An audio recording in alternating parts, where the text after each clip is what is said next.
The Eastern Partnership must evolve into a strategic instrument of European foreign and security policy, flexible, value-driven, and financially solid. The political conference in 2027 will be decisive in shaping its next phase. Those who defend Europe values deserve our full support.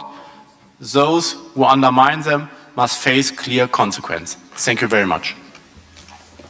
Thank you very much.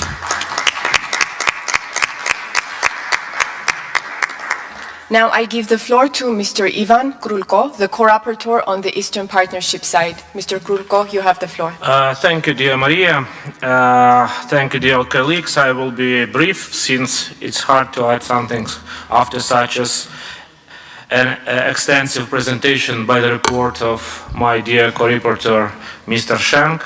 First, I want to express my deepest gratitude to Oliver for a brilliant job he did while preparing the document. It gives a very sophisticated picture on the future of the Eastern Partnership and the new prospects of the EU enlargement policy. I thank members of the European Parliament for their strong amendments on Russia's brutal war against Ukraine and against Europe overall. And I just want to add that even this night, all the night, Ukraine was under missiles and drones attacked by Russia Federation again. And I'm not sure, but I want to show you this picture on my phone. Look at this. This is, if you see, this is Ukraine, all Ukraine, from west to east. And this is a way of missiles and drones during all the night.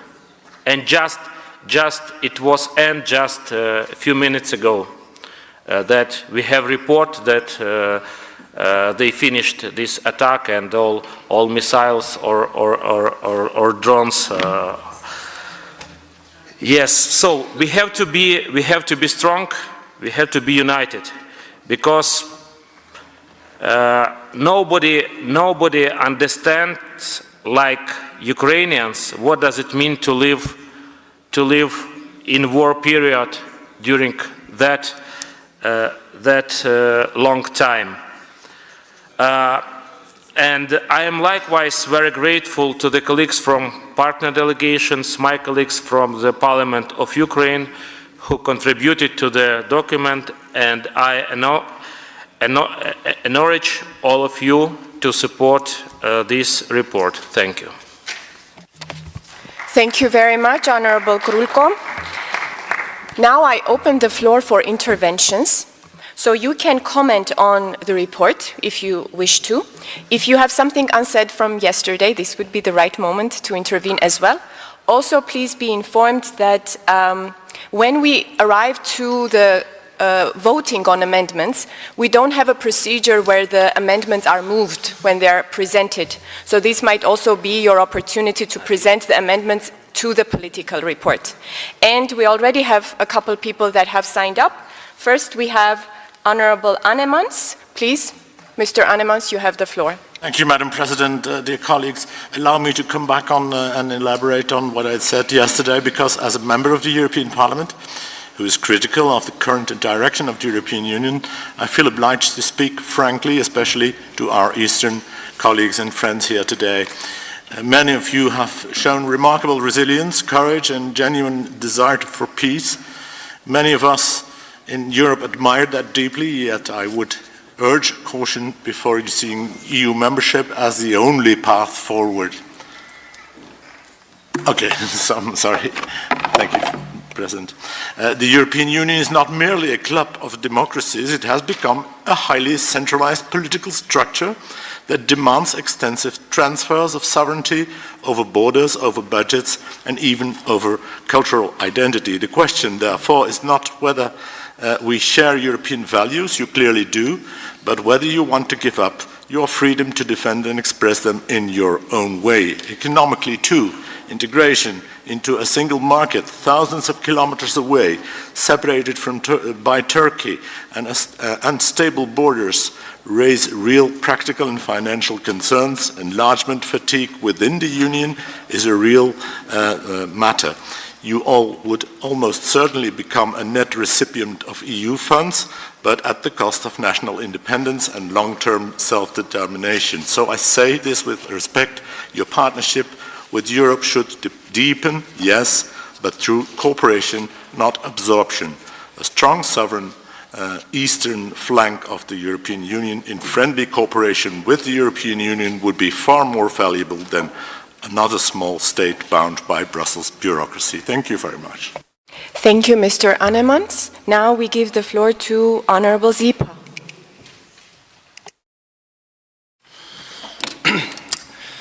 Dear colleagues, first I want to thank the rapporteur for his work on this important report, and I also want to thank the colleagues of the groups who co-tabled this amendment with me. I'm talking about the first amendment of the report.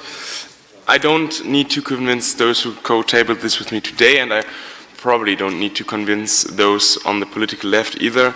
I know that some of you might feel that this is not the right place and time for this topic. I know that some of you might feel that this will give ammunition to Putin's propaganda.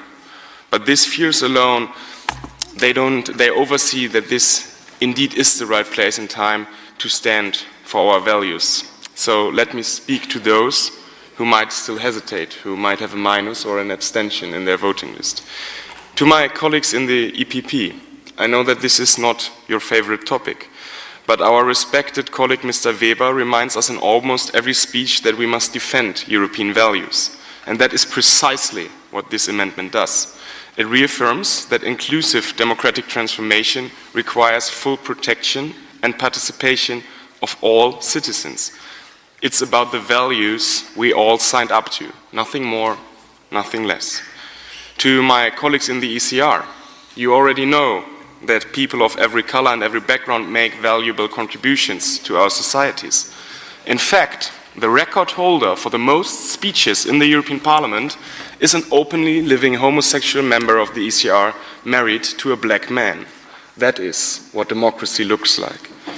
To my colleagues in the Patriots, you will notice that I did not speak about any specific number of genders, but simply of all people. You may continue to hold your personal views, but this amendment simply asks you to respect everyone's right to live freely. And even to Ms. Bosdorf, even your own party leader, a woman married to another woman with a migration background, has a deep interest in inclusive society.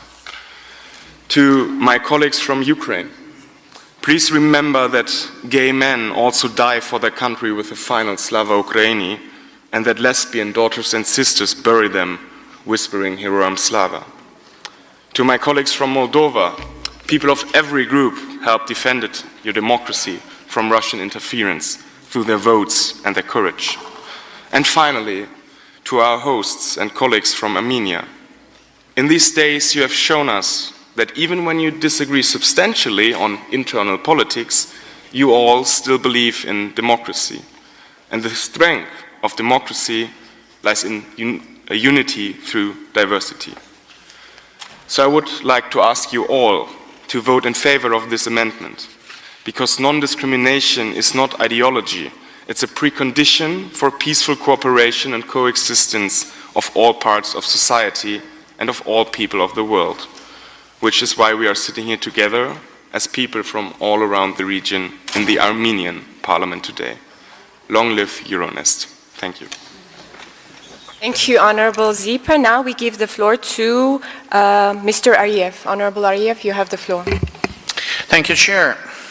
As my colleague from Ukraine, Ivan Krulko, co-author of the report, said now about the recent Russian full-scale attack against Ukrainian cities, I would like to inform you that now there are shutdowns of electricity all over Ukraine. as well as the main target of this attack were critical infrastructure, especially power plants and electric stations that distribute energy. So I do believe that you know that it happened since 2022 and it's ongoing. We are every year in autumn and winter, parts of the region goes to blackout in Ukraine, and I think it's fair that if we respond in our report with their call to limit the trade operations with terrorist country like Russia is, especially to stop any kind of trade with an energy sector with this state.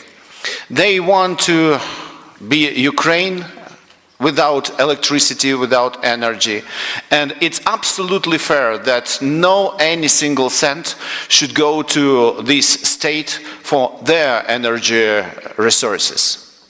And I think this is the first point. The second point is dual-use goods. All these drones and missiles are equipped with goods that were supplied to Russia from all over the world. And if you're interested in, I have the very comprehensive analysis and report of Ukrainian military intelligence about components in aggressor's weapon.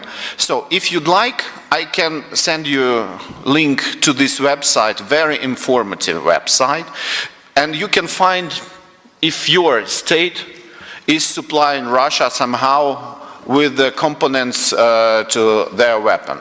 Usually of course it's not directly supplement, but third sides use it to circumvent sanctions for military or dual goods cooperation with the Russian Federation.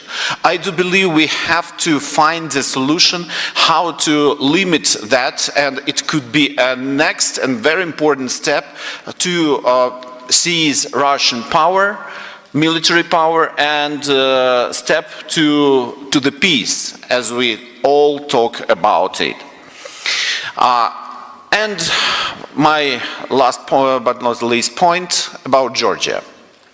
Dear colleagues, we have to support Georgian opposition now, as well as its a permanent and absolutely conscious way of current Georgian government to demolish democracy in that state, and all what they did before to enter European Union. Georgia was together with Ukraine and Moldova on the same level to succeed on European path, but now it's absolutely horrible regress in these achievements.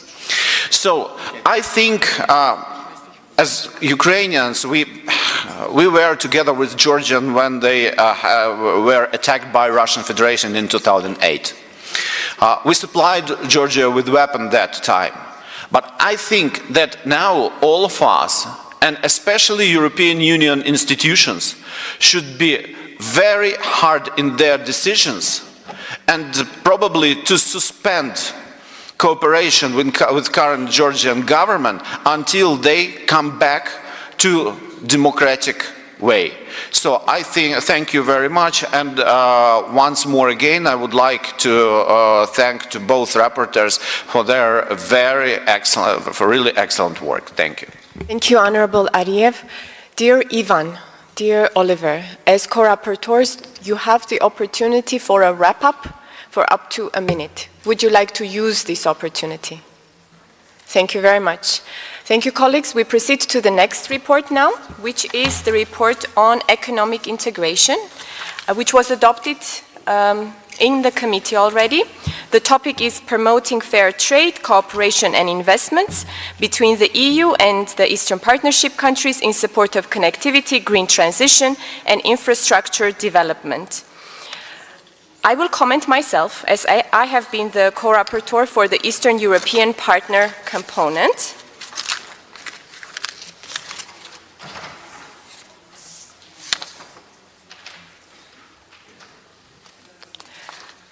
Honorable Co-President, dear colleagues, our committee's resolution is on promoting fair trade, cooperation and investment between the European Union and the Eastern Partnership countries in support of connectivity, the green transition and sustainable infrastructure.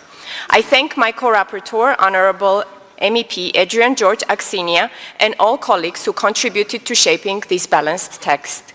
Our resolution builds on the European Union's global gateway and the trans-European transport and energy networks, placing them in the Eastern Partnership context. It underlines that the global gateway is not only an economic initiative, but also a geostrategic framework. In a landscape of competing connectivity projects, our report represents the global gateway represents a distinct European model based on transparency, sustainability, and equal partnership. We reaffirm that connectivity must go hand in hand with good governance, the rule of law, and integrity safeguards. Fair and predictable regulatory environments, judicial independence, and anti-corruption measures are essential to attract investment. The resolution calls for support to small and medium-sized enterprises, startups, and women and youth-led businesses, recognizing them as drivers of innovation and inclusive growth. Let me briefly highlight country examples. In Ukraine, the Global Gateway and the Ukraine facility support not just reconstruction, but transformation aligned with EU integration. For Moldova, we acknowledge the clear European choice and progress on reforms and convergence. In Georgia, projects such as the East-West Highway and the Black Sea submarine electricity cable show how regional cooperation creates opportunity. For Azerbaijan, the resolution recognizes its role as an energy and connectivity hub. And in Armenia, through our Crossroads of Peace initiative, we aim to turn geography into opportunity by reconnecting the region through open borders. The prospective opening of the Armenia-Turkey border would mark a breakthrough for regional connectivity, creating a vital link between the EU, the South Caucasus, and Central Asia, and generating synergies between the Global Gateway and the Middle Corridor. Let me conclude by saying that sustainable connectivity and fair trade are not only economic goals, they are pillars of peace, stability, and shared prosperity. My co-rapporteur, Honorable Axinia from the European Parliament, is not present, so I open the floor for your interventions. Up to 2 minutes each, please.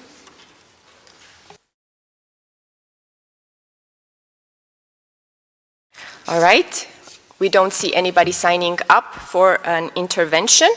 I don't see a reason for a wrap-up as co-rapporteur, so we move immediately to the Energy Committee, which adopted its report on the challenging paradigm of interrelated energy system towards a more sustainable future in the Eastern Partnership countries. Ms. Ina Koșaru from Moldova was the co-rapporteur for the Eastern European Partner component, as she is no longer a member, and we don't have Honorable Balutel with us this morning anymore, wishing him a safe flight. I will pass directly to the European Parliament co-rapporteur, Honorable Maran. You have the floor, please. Thank you, Chair. I speak on behalf of the co-rapporteur, that is Marcos Ross Sempere, who had to leave and he apologized. So I will present the report on the challenging paradigm of interrelated the energy system toward a more sustainable future in EP countries. This report calls to prevent political coercion via energy supply disruption and to continue cooperating on achieving energy sovereignty. It also calls to accelerate the development of energy connections. At this report that has been presented 2 amendments by the Ukrainian delegation, and the co-rapporteur recommends to support them. There are also a few split votes that have been tabled, and in this case we recommend to vote in favor of all original parts of this report. Thank you. Thank you, Honorable Maran. Dear colleagues, would you like to intervene? Yes, Honorable Zipa, you have the floor. I would just like your colleagues to really quick voice my support for this report and the proposition of the rapporteurs, because the question of energy, while it's on our political sphere very technical and very detailed, for our citizens is connected to a very fundamental reality of life, to have heating, to get through the winter. And we know, especially with our Ukrainian comrades and colleagues, this is a very big problem that the enemies of Europe are playing on every day. So I would like to ask you all to vote in favor. Thank you very much. Thank you very much, Honorable Ariev. You have the floor. Thank you, Chair. I'd like to stress that Ukrainian delegation and Ukrainian delegation supported by two members of European Parliament, we tabled two amendments. It's connected to what I said before. Russian oil now supplied to New Georgian Kulevi oil refinery, and the first boat with 150,000 tons of Russian crude oil from Novorossiysk came to this refinery, and this is a clear message from current Georgian government that they would like to support Russian terroristic regime, and they will take a part in the circumvention of sanctions and energy against Russian Federation. So I do believe that you will support these amendments, and I think we have to send a clear signal to the Georgian government not to stay on the wrong path once more time. Thank you. Thank you very much, Mr. Ariev. Dear Pierfrancesco, you have that 1 minute wrap-up opportunity. Would you like to use it? Okay, thank you very much. And dear colleagues, we pass on to the last report, which is the report in the Social Committee on Europe's Big Horizon, open for the best researchers. The committee adopted the report on Tuesday. Mr. Helmut Brandstätter was the European Parliament co-rapporteur. As he is not present and there was no co-rapporteur on the Eastern European partner side, I shall say a few words on his behalf myself, especially because when we were signing up for reports, I signed up for this particular one, and then when we found out that the economy report doesn't have a principal co-author on the side of the Eastern Partnership countries, I moved to the other one. So I'm back to my original position now. First of all, this topic is of great importance both for the EU and all the partner countries. Horizon Europe is the EU's unique and ambitious program for scientific cooperation and research, underpinning innovation and Europe's competitiveness. Participating in this program through the dedicated association agreements brings tangible benefits for citizens in all the partner countries and also fosters inter- and intra-regional cooperation. I'm glad this was also showcased in the committee by the presentation of the speakers, including Artur Martirosyan, Deputy Minister of Education, Science, Culture and Sports of Republic of Armenia, who could provide insights to our achievements. Who did provide insights to our achievements. We live in an era of geopolitical tension, global economic, scientific and innovation competition. It is clear that the wider European continent needs to invest in knowledge, in the scientific ecosystems, as well as innovation and entrepreneurship in order to keep up successfully in this fast-changing environment and global competition. This report reflects these concerns and underlines the mutual benefits and shared interest. Stepping up participation by Eastern Partnership entities and researchers, as well as EU support, is clearly a win-win outcome for all of us. This should also build on the other tangible goals and benchmarks of youth, making this particularly relevant for our Assembly. The report also addresses some key challenges. Alignment with the EU research ecosystem requires adaptation, but at the same time, this is also a requirement and an incentive, especially for the countries pursuing EU accession and closer integration with the EU. Brain drain, academic freedom, or obstacles to researcher mobility also need to be addressed. Furthermore, this region also faces specific issues if we think of the ongoing war of aggression against Ukraine or the researchers at risk in Belarus. The rapporteur would like to thank you for your amendments, notably MEP Mr. Kanev and the Ukrainian delegation. These amendments were all constructive and bring useful complementary content. They enjoyed a wide consensual support in the committee. Therefore, he hopes that the Assembly will also approve the report in a consensual spirit, together with the 2 additional amendments proposed for our upcoming vote. So thank you again for your cooperation and contributions. Both the rapporteur and I can only encourage members to vote in favor of the 2 amendments and the report as a whole. So let us not proceed with the vote. Let us take some interventions from you. We have Honorable Zipa. Thank you. Dear colleagues, thank you also to the rapporteurs. I would like to voice my support, especially for amendment number 2. I strongly support this amendment because it recognizes something essential, that science and research are not just engines of progress, but also instruments of defense of truth, of facts, and of our democratic institutions. Disinformation is not free speech. It's a weapon designed to divide, to confuse, and to weaken. And no one has used that weapon more cynically and more systematically than the Russian government. We see it in our media, in our social networks, in the manipulated stories about energy, migration, or war. We see it in cyber attacks on our parliaments and ministries. We see it in the financing of extremist parties that seek to destroy from within what they could never defeat from the outside. You may remember, to those who were in the same committees like me in this session, that I jokingly referred to the Russian agents watching us here. So let me one final time be very clear to those watching in Moscow. We know what you are doing, and you should not believe for a single second that we will not fight back.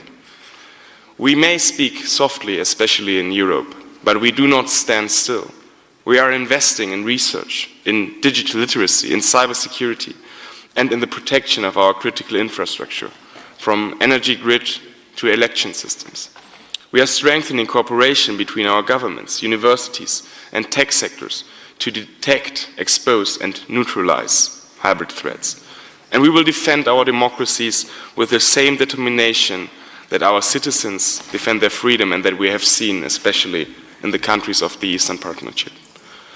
So let this amendment be more than words on a page. Let it be a message that truth matters, that we stand united, and that those who spread lies to divide us will fail. We will not be silenced. We will not be fooled. Thank you. Thank you, Lucas. Dear colleagues, as the co-rapporteur, I don't see the need for a wrap-up. And we are done with discussing the reports, the resolutions of the 4 committees. Now we're going to take, there is another request for intervention. I'm sorry, I don't see the hand. Rasa? Please. Not about the content, but before the voting. Oh yeah, that's exactly what I was going to propose. Before the voting, we would like to have some break. That's exactly. Because it was no time before, to have this. Okay, thank you. Absolutely, thank you very much. And we also need some time to switch into voting mode, our system.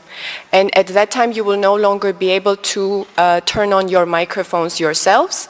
But our secretariat will be there to help us in case you do need to take the floor in the middle of voting on the amendments. Mr. Khachatyan would like to make a point before we break, please.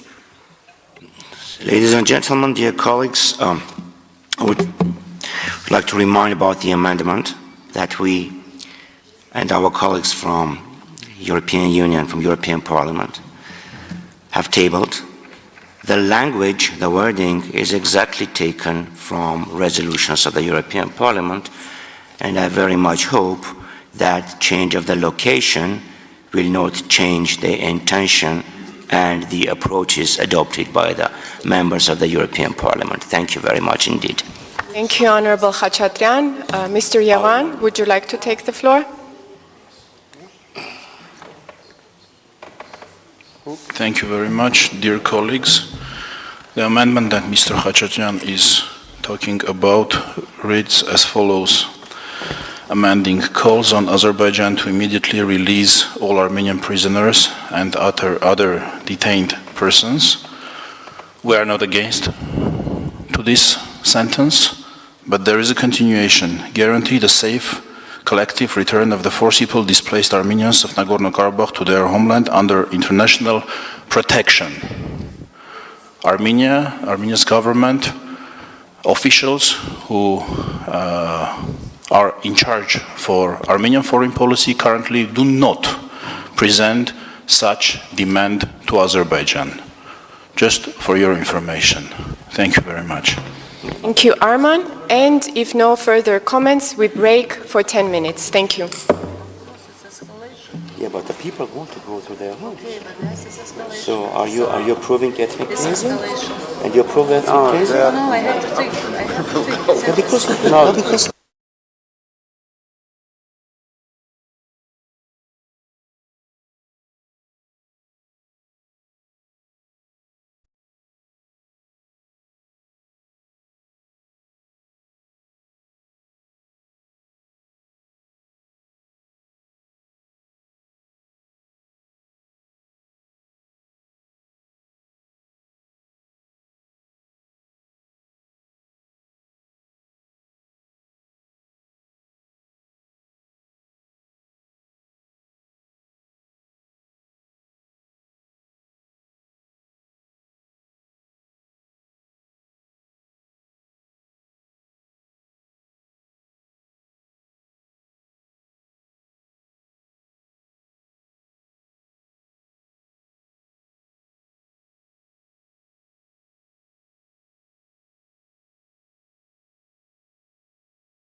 Dear colleagues, please take your seats. We are about to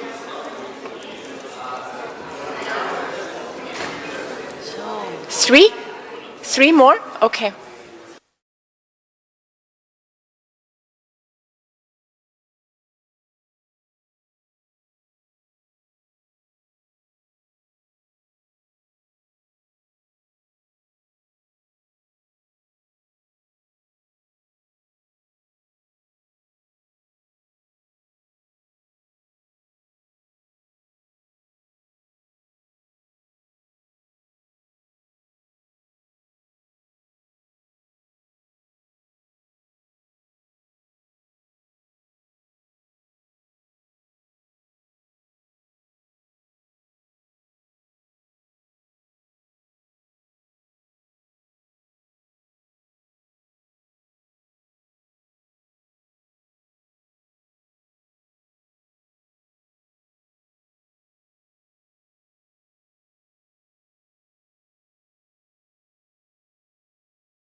I think we are ready to start.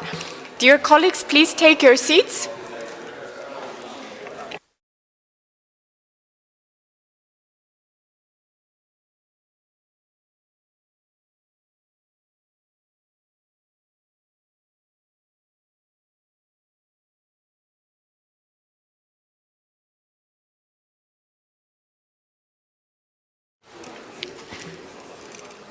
We will now proceed with the votes. Let me remind you that the rules applicable are the ones of Article 16, in particular paragraph 5, which foresees that the Euronest PA shall take its decisions by simple majority of the members who took part in the vote. Please be informed that for all ordinary voting rounds, the vote will be done electronically. Before we start, let us do an exercise. So in front of you, you see the legend of the voting system in our parliament. So when I announce the number of the amendment and open the vote, you will hear a beep such as this. After that, you should wait until the light above the first button starts blinking. When it starts blinking, press it once to activate the system. After that, you can choose from the 3 other buttons, where number 2 is the vote in favor, number 3 is the vote against, and number 4 is to abstain. So let us try this at least once. So let me open the vote.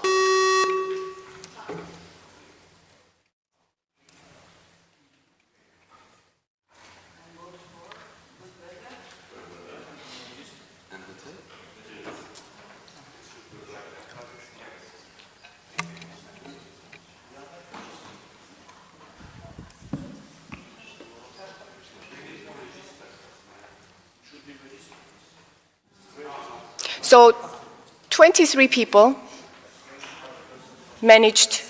Do we have 23 in the room?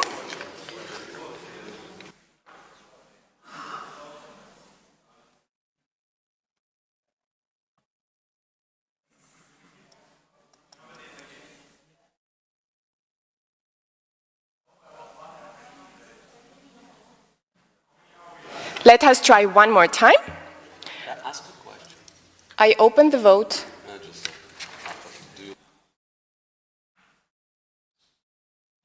Would you like it to be sunny today? I open the vote.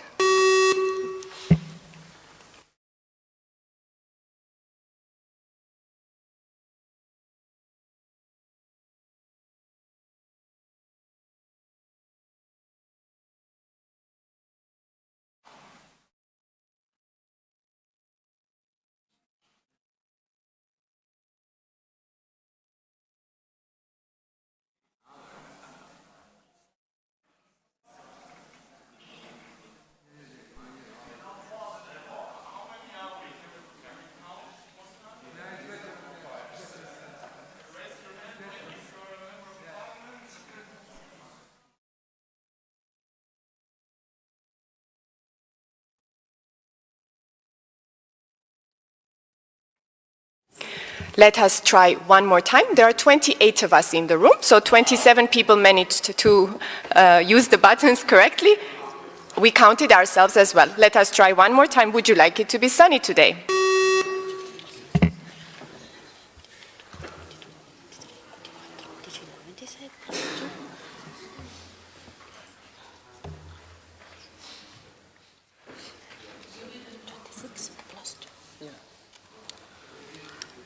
Which is correspond to my We're good to go. We are 28. We will start with the draft resolution by the Political Affairs Committee. You have been given the relevant voting list. We will vote first on the amendments and then on the whole resolution as amended.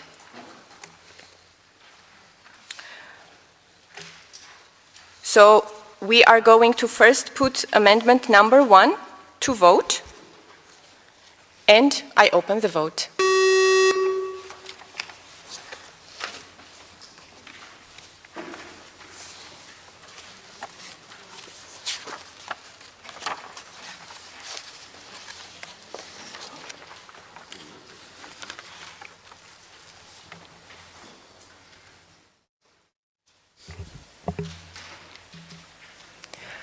So we have in favor 16, against 3, abstain 7, and the amendment was adopted.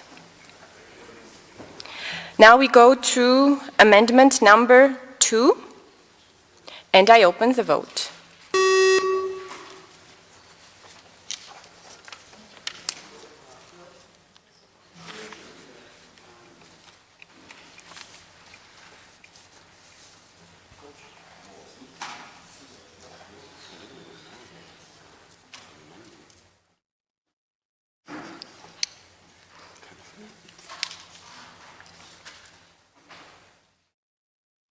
So we have in favor 16, against 0, abstain 11.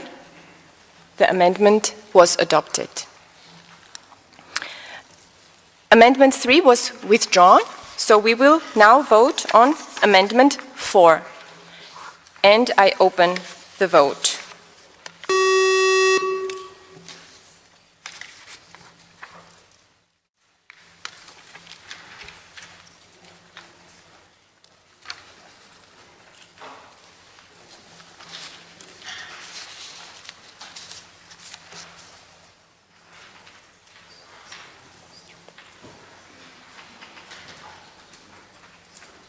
We have in favor 23, against 0, abstain 4, and the amendment was adopted. Now we're going to vote amendment number 5, and I open the vote.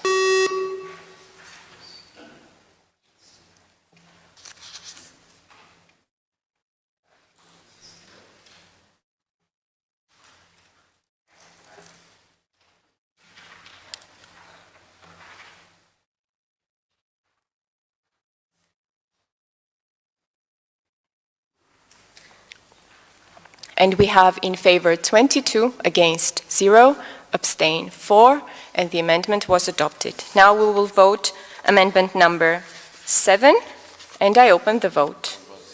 Oh, sorry, I apologize. Sorry. We will now vote on amendment 6, and I open the vote.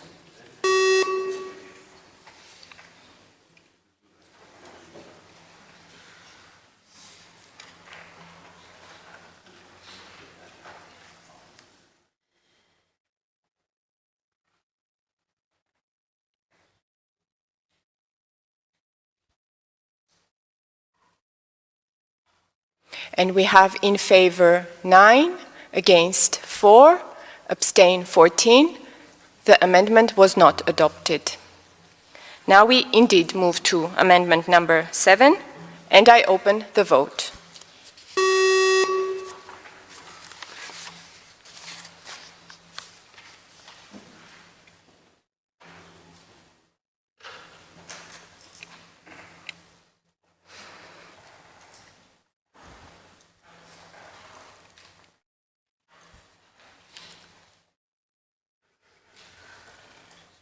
We have in favor 22, against 0, abstain 5, and the amendment was adopted. Now we put to vote amendment number 8, and I open the vote.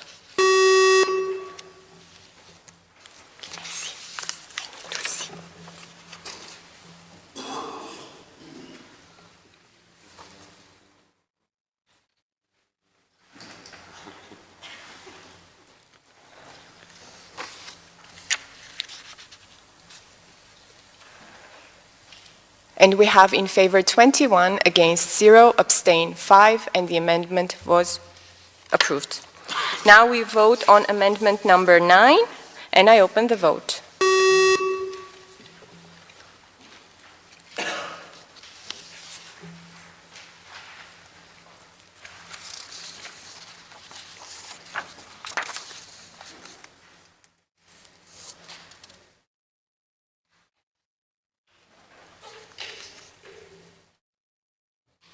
We have in favor 15, against 0, abstain 11.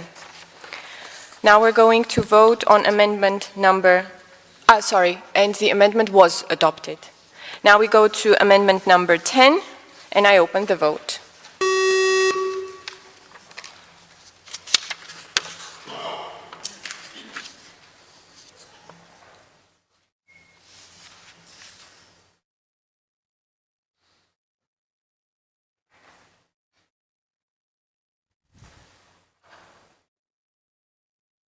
And we have in favor 20, against 0, abstain 7. The amendment was adopted.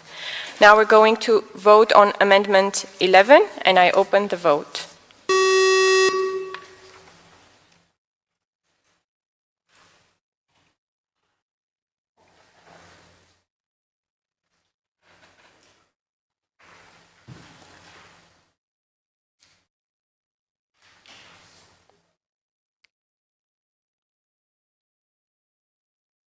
We have in favor 15, against 1, abstentions 10, and the amendment was adopted.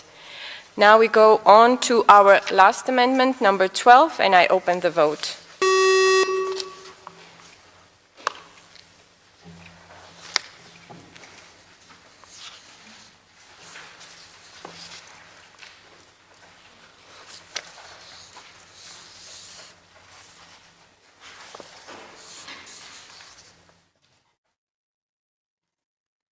And we have in favor 18, against 0, abstentions 6, and the amendment was adopted. Thank you very much, dear colleagues. Now we're going to vote on the entire resolution as amended. And I open the vote.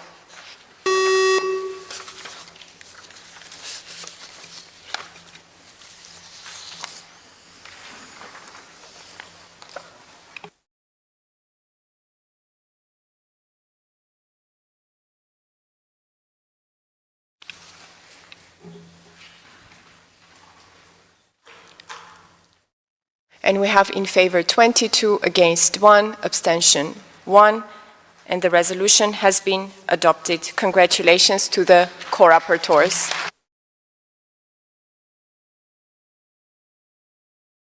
Thank you very much, dear colleagues. We're now going to start the voting procedure on the resolution of the Economic Integration Committee, which doesn't have any amendments. So we will proceed to immediately voting on the resolution as a whole. And I open the vote.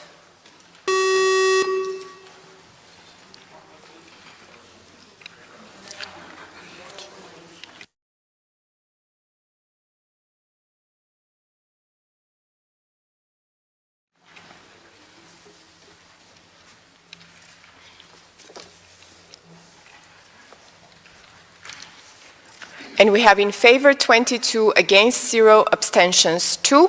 Congratulations to myself and MEP Aksenia as co-rapporteurs. Now we'll go to the resolution on energy security from the Committee on Energy Security. You have been given the relevant voting list.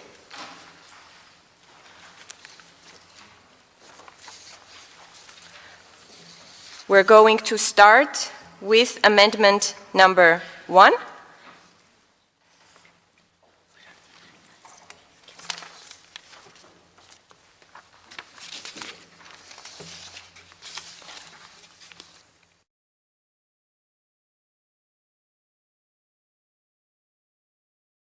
And I open the vote.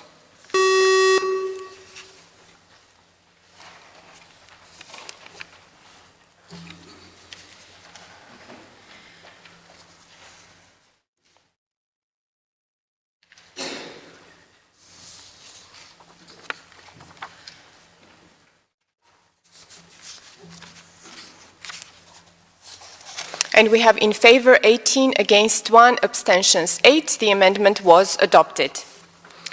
Now, we're going to, instead of, we vote the amendments first and then the separate votes, or the separate votes now? You can go according to the... Okay. So instead of moving to the second amendment, we're going to have what is called a separate vote. It concerns recital O. And it means that when I open the vote and you vote in favor, that means you want to keep this recital in the resolution. And if you vote against, it will mean that this recital will be deleted from the resolution. And I open the vote.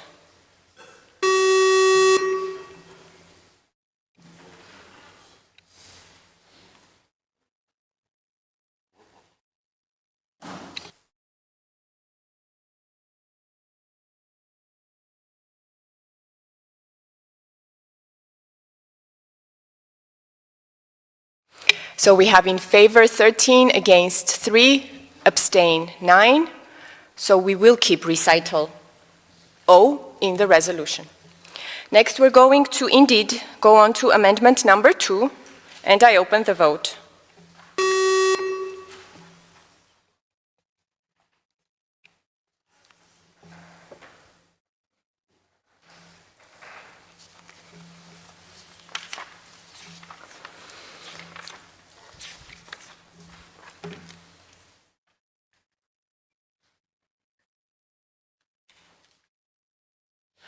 We have in favor 19, against 1, abstentions 6, and the amendment was adopted.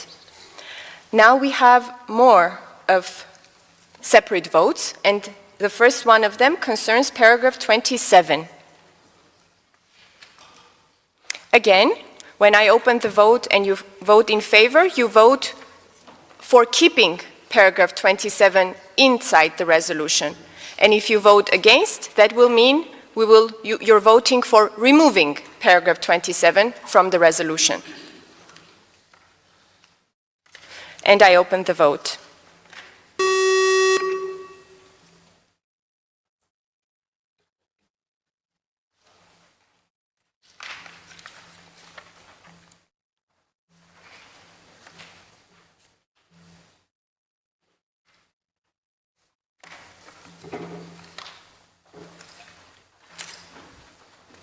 We have in favor 15, against 8, abstentions 3, and this means that paragraph 27 stays inside the resolution. Now we're going to do the same with paragraph 37. Again, if you vote in favor, the paragraph stays. If you vote against, the paragraph is removed. I open the vote.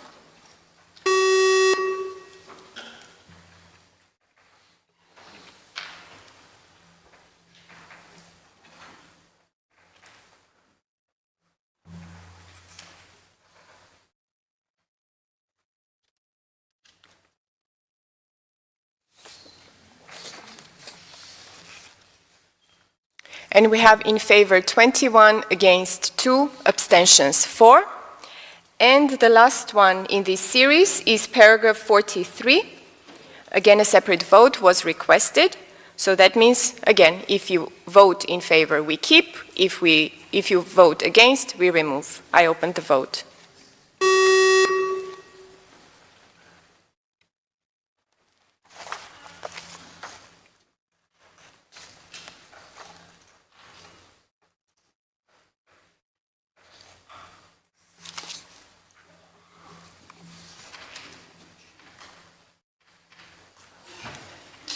And we have in favor 16, against 5, abstentions 6, which means paragraph 43 stays.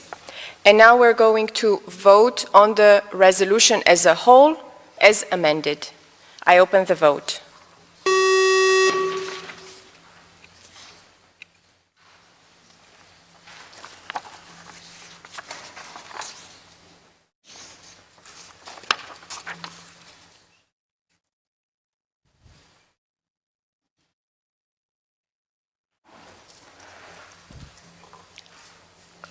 And we have in favor 22, against 2, abstentions 0, which means that the resolution has been adopted, and I congratulate the co-rapporteurs.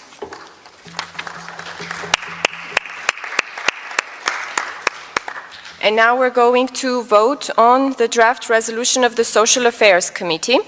Again, you have been given the relevant voting list.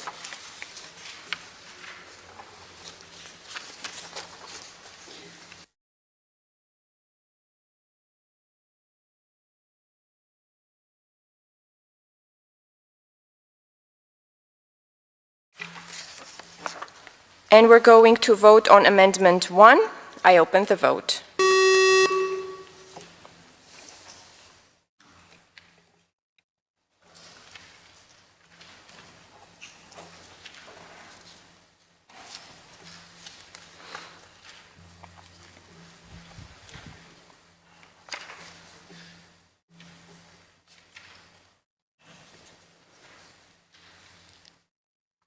We have in favor 22, against 0, abstentions 2, and the amendment was adopted. Now we go to amendment number 2, and I open the vote.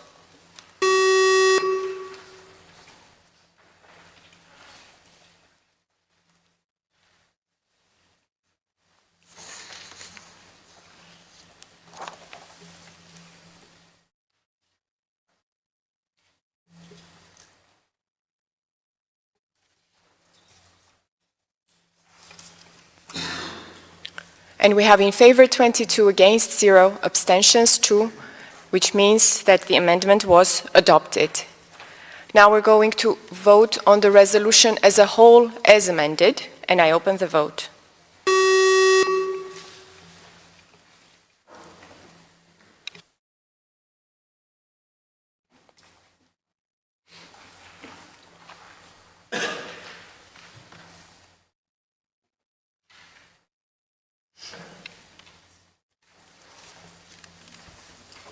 And we have in favor 23, against 0, abstentions 1, which means that the resolution was adopted. Congratulations to the co-rapporteurs.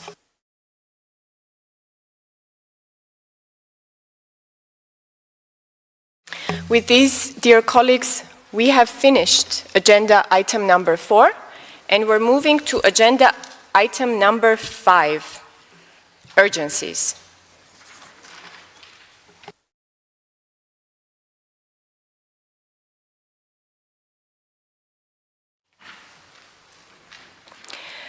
So we now come to the vote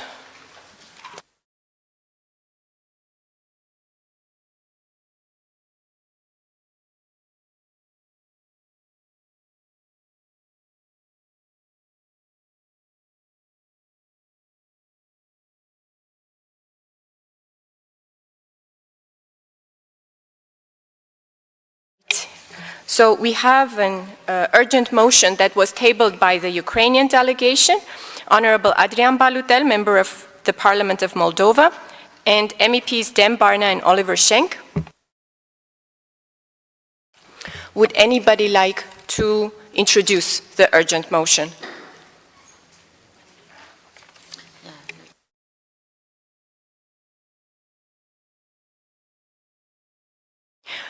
So that is microphone number 28. Honorable Krulko, you have the floor.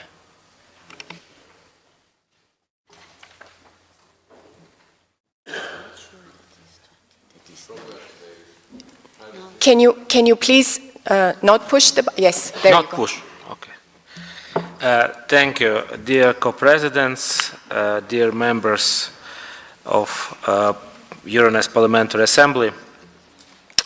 This resolution comes at a historic moment for our nations and for Europe as a whole. Both Ukraine and Moldova have demonstrated through determination and sacrifice that our rightful place is within the European family.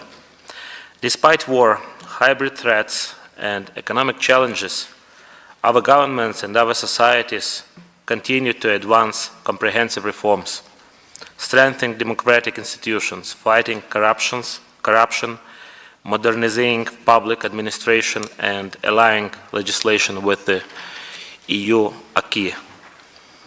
These are not more formalized.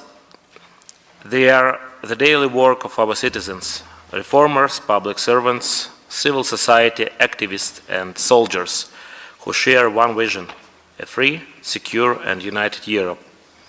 The opening of negotiation clusters would be a clear and tangible recognition of this progress.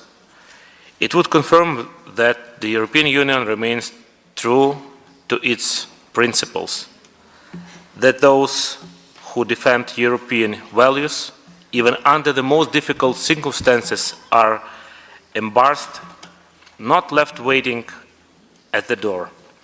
For Ukraine, this step would be profoundly symbolic.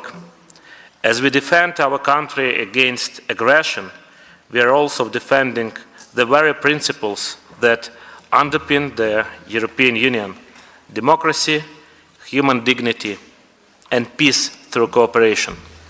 To open negotiations now would send a powerful message that Europe stands not only with Ukraine's struggle, but with Ukraine's future.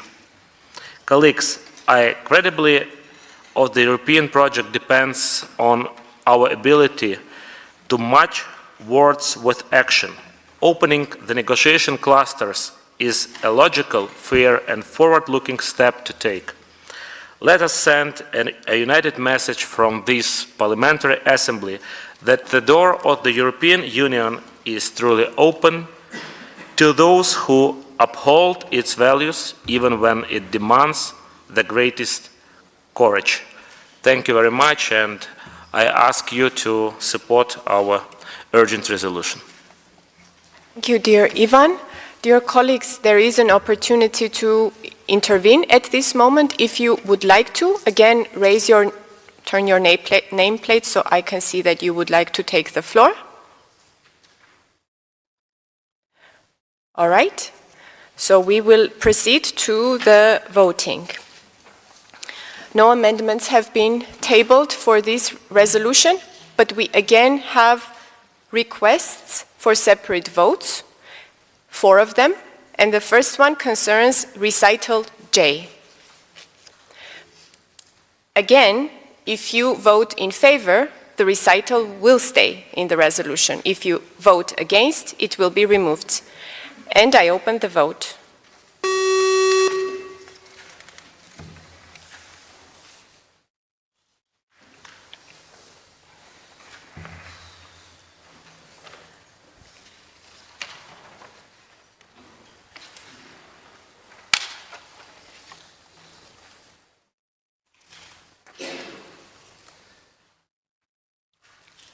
We have in favor 18, against 3, abstentions 3, which means recital J remains. Now we're going to have this separate vote on paragraph 1. Again, in favor, the paragraph stays. Against, the paragraph is removed. Then I open the vote.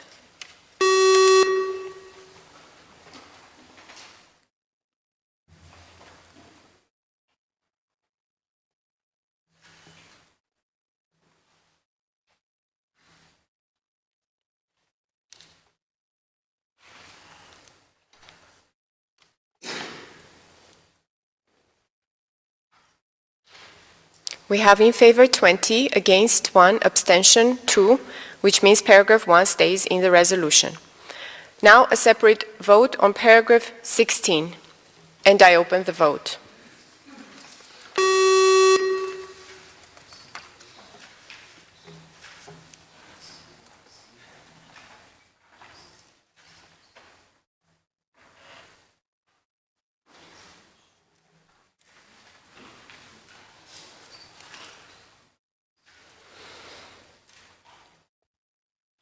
We have in favor 20, against 2, abstentions 1, which means that paragraph 16 stays.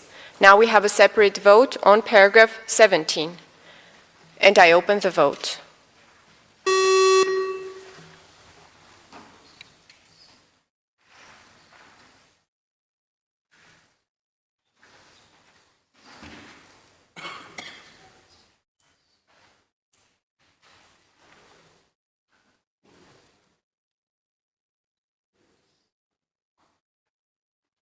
We have in favor 20, against 2, abstentions 1, which means paragraph 17 stays in the resolution.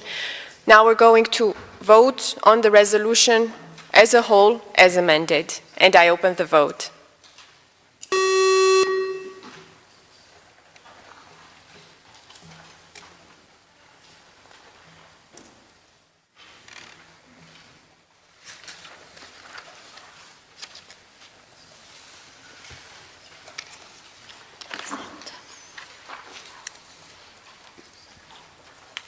In favor 21, against 0, abstentions 2. The resolution was adopted. Congratulations to the authors.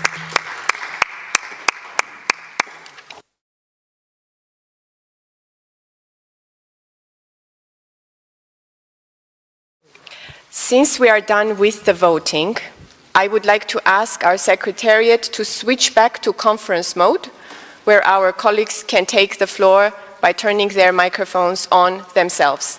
Let's just wait a couple minutes for this transition to happen, and then we will go to agenda item number 6, which is briefing by the co-chairs of the working groups.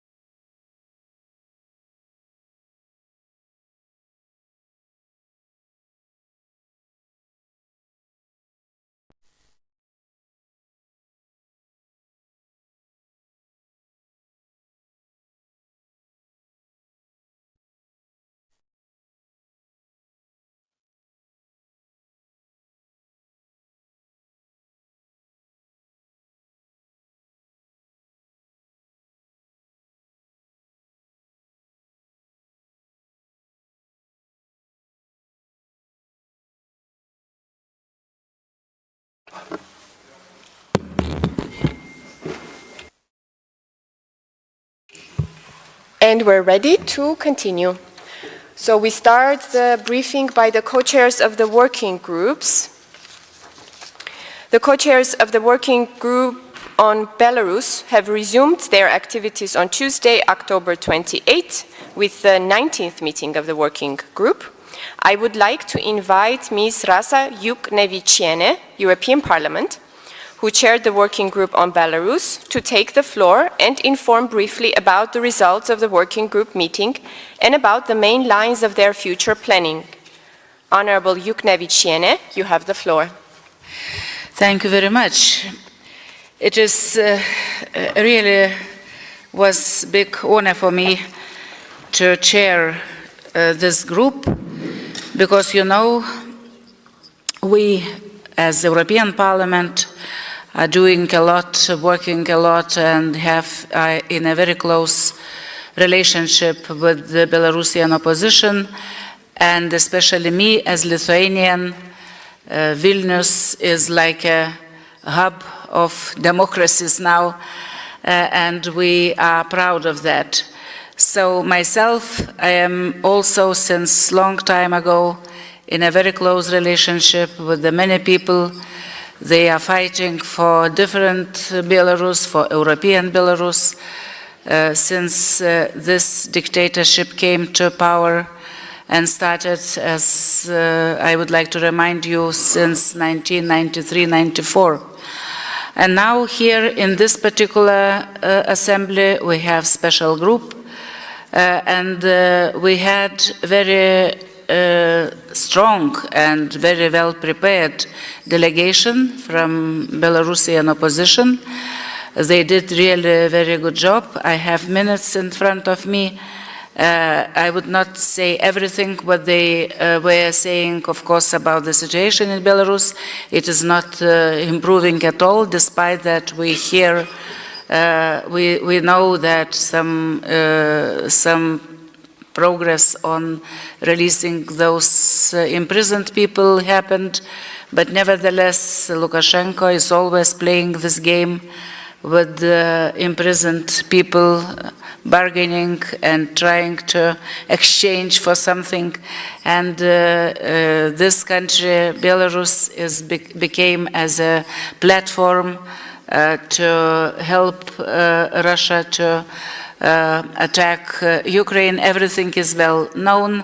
And one only I would like to underline mostly issue, which was mentioned, by the way, by Svetlana Tsikhanouskaya during her video presentation yesterday. Belarusian democratic forces proposed to be granted the status of observers in Euronest. And this is the parliamentary dimension of the Eastern Partnership. This would allow them to actively contribute to the body's work. The Ukrainian delegation has expressed support for this proposal, emphasizing the necessity of establishing clear conditions and procedures regarding the number of representatives and their representativeness. You know, somebody asked how they will be presented and who will be selected to present, but that is, I think, it will be solved because they are ready to organize next year in springtime election for the Coordination Council of Belarusian Democratic Forces. They are inviting, by the way, observers to observe this election, unique, I would say, election. And then that would be easier if we will have this decision for observers' status to Belarus, to have representatives elected among Belarusians themselves. So they also asked for continued political isolation of the Belarusian regime. They addressed practical difficulties faced by Belarusians, especially on passports, on visa issues, and other important issues. So I would not go into the details. Everything we, as I mentioned, put into the minutes. We will elaborate on that. Just I wanted to underline that situation is now deteriorating on Belarusian EU border. I mean Lithuania, first of all.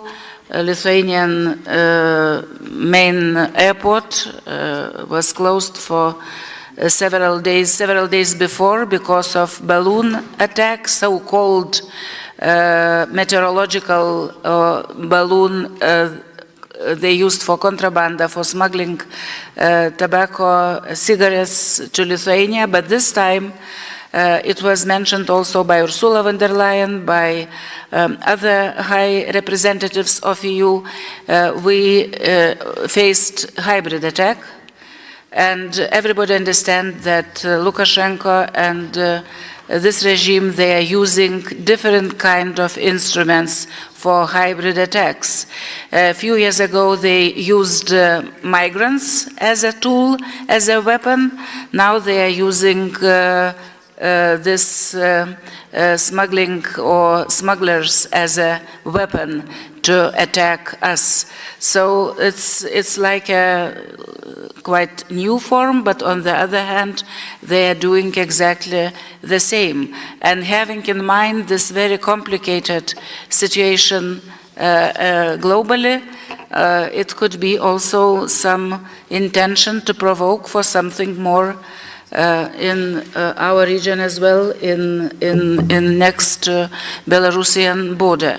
It is related with Belarusian opposition, of course, because it was necessary for us to close the border with Belarus, I mean Lithuanian-Belarusian border. It means that also people cannot enter our country and go back, except some special people that they have special permissions, diplomats, or I mean permission to live in our country, but others they cannot come.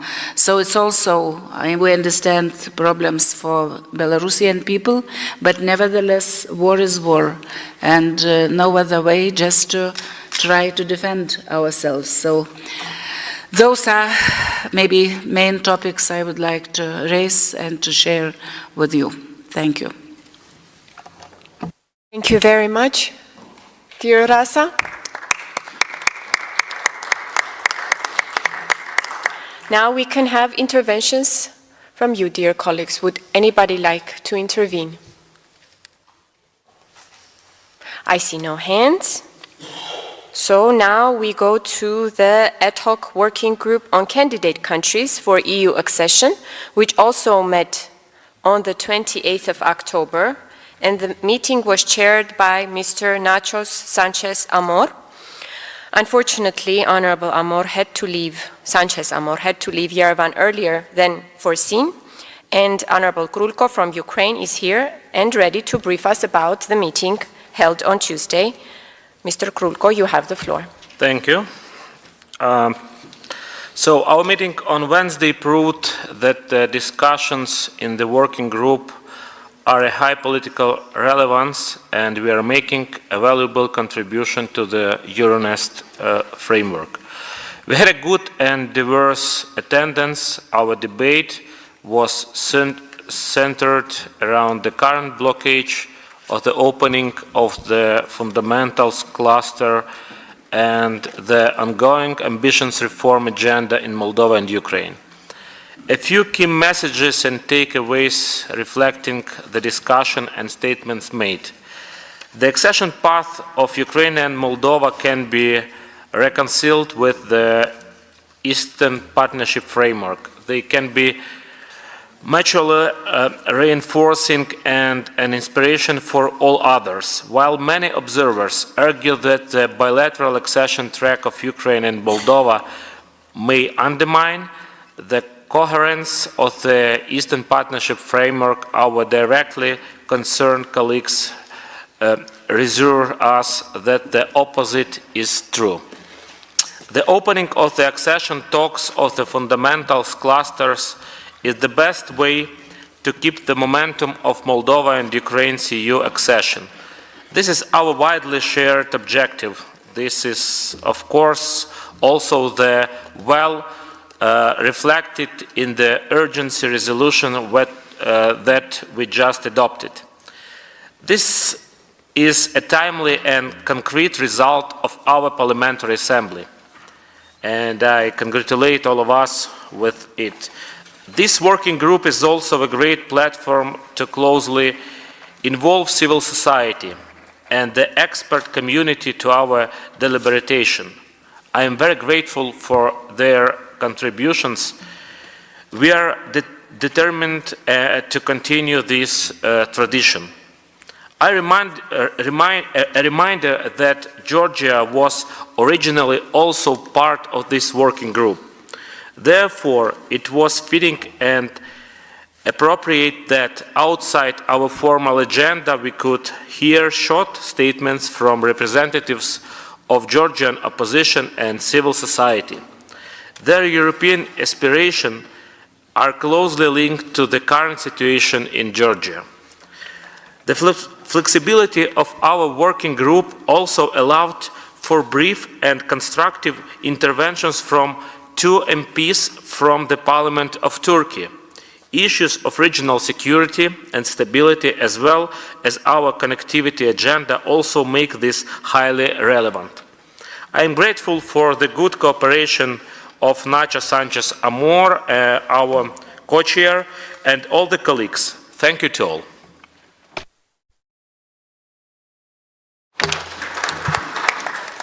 Thank you very much, Mr. Krulko. Does anyone else wish to speak on this topic?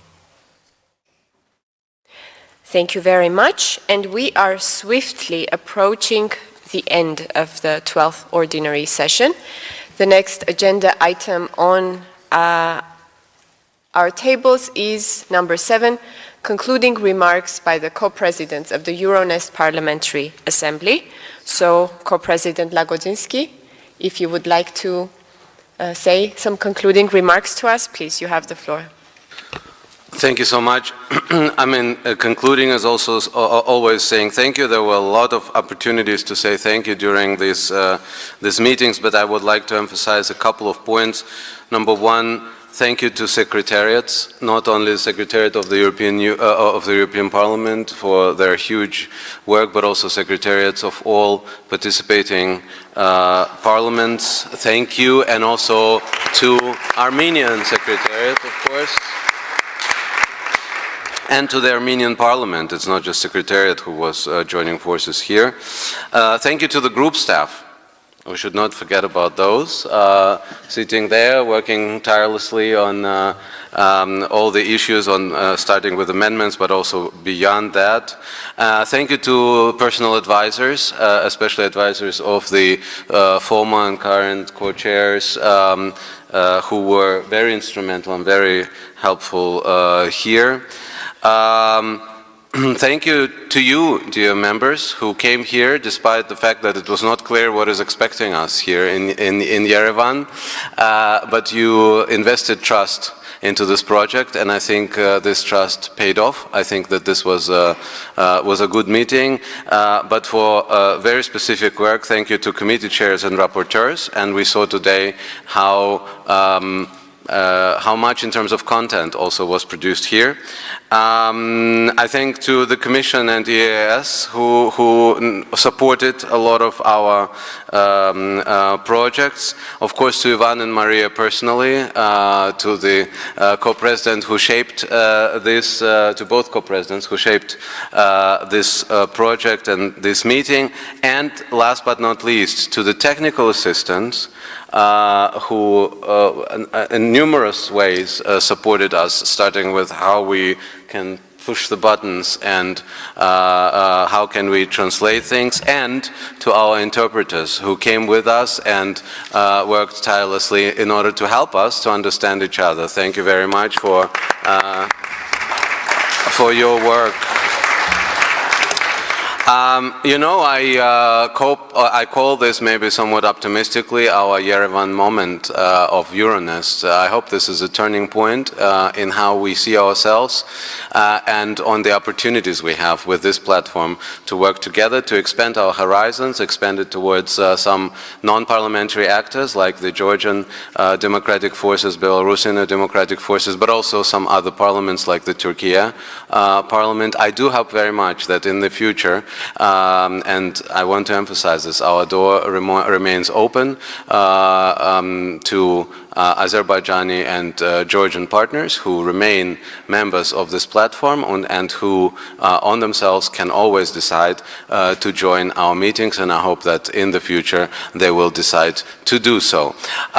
Thank you so much to everyone for all your support. We really sensed it, and we see each other in various planes, flying in different directions. All the best. Stay safe.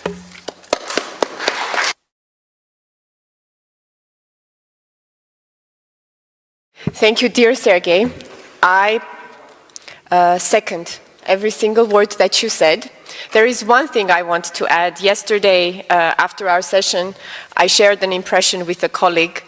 I said, this was, after the debate we had, I said this was perhaps the best debate I have been present at in international fora, in my experience. And I asked, is this perhaps because I'm co-president? That's why I enjoyed the debate. But the colleague said that no, from the other side, it also looks just as good. We did really have a good conversation yesterday with us talking to each other and to our societies at the same time. So I would like to thank you all for these good conversations, these good discussions and debates, and again for coming to Yerevan. I think the extent and diversity of the MEPs that have traveled to Yerevan is impressive. I think that the Ukrainian delegation has honored us with their presence in a big number. And I want to again repeat my gratitude to Adrian Baludel from the newly established Parliament of Moldova for coming to Yerevan. We hope to see you again here sometime soon. And good luck to us all while we wait for the next opportunity to meet. Now, we're going to proceed to the next agenda item, which is adoption of the work plan for 2026. You've probably had the chance already to have a look at it. It's a recommendation from the Bureau. And our usual practice is that after the plenary session is held in an Eastern partner country, next time it is the European Parliament that is going to host a plenary session. So you might already see that on your calendars, but also in between, it's likely that we will have committee meetings, and this time it will be the turn of the Eastern Partnership, one of the Eastern Partnership countries to host these committee meetings. So that is the general outline of what might happen in the coming year.